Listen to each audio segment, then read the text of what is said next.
Catherine is here from the Bangor Humane Society, and Catherine has brought Daffodil, who's trying to end the segment before it even begins. Exactly. But what can you tell me about Daffodil Great here? escape. Yeah. So Daffodil is a 2-year-old female. She was basically brought in as a stray. I'm not 100% sure what type of animal she is. She has the longer sort of Easter bunny ears that are typical of a Rex rabbit, but they are awfully big, so I'm not sure. But she is spayed and pretty much ready to go home. As you can see, she is super friendly and really tolerant of being handled by people.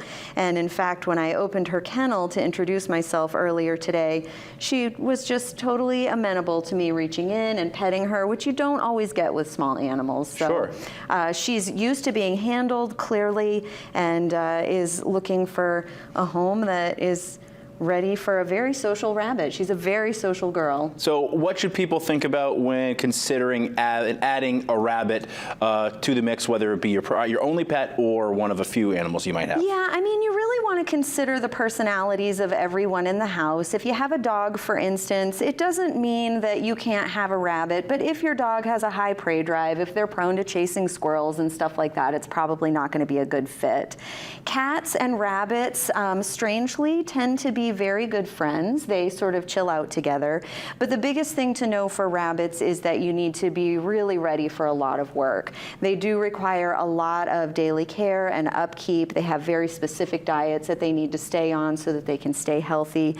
And you need to make sure that if it's going to be in a kennel most of the time, that you have an area that's designated for it to play, because it's meant to run around and thump and stretch its legs and not be stuck in a tiny kennel all the time. Okay, good stuff to consider. And also you mentioned just the Daffodil. It does seem amenable to play and being handled, which is maybe not the case with all rabbits. So maybe an interesting opportunity here for Daffodil.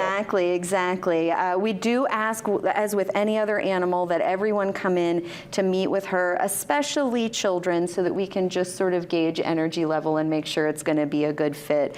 But I think she's really going to make a pretty great family pet, honestly. Sure. Yeah. Speaking of family pets, what's going on over at the shelter? I know you have a lot of. Let's talk first about Spooky. We won't say fat, but just healthy cat. Chonker. Yeah, she's a chonker. Yeah, so she is, I believe she's around 24 pounds. Yeah. You can find her on our website. Healthy. Beautiful black and white cat.